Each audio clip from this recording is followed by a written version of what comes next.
তিতাসে mob সৃষ্টি হওয়ার যদি কোনো উপদ্রব হয় সেটার জন্য সে দায়ী থাকবে।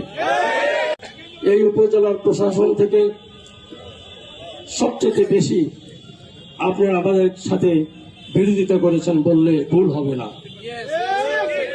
এই উপজেলা যিনি নির্বাহী অফিসার তিনি আমাদের সাথে বিমাতা সুলভ আচরণ করেছেন।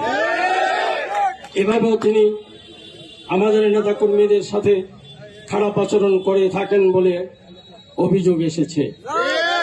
আপনাদের বলতে চাই, আমি কিন্তু নির্বাচনে প্রার্থী হওয়ার পর থেকে কোনো প্রমাণ নাই যে এই নির্বাহী অফিসারের সাথে একদিন 1 মিনিটের জন্য আমি কথা বলেছি। কারণ যারা এ ধরনের আচরণ করে জনগণের সাথে, তাদের সাথে আমি কি করতে হবে সেটা আমার জানা আছে।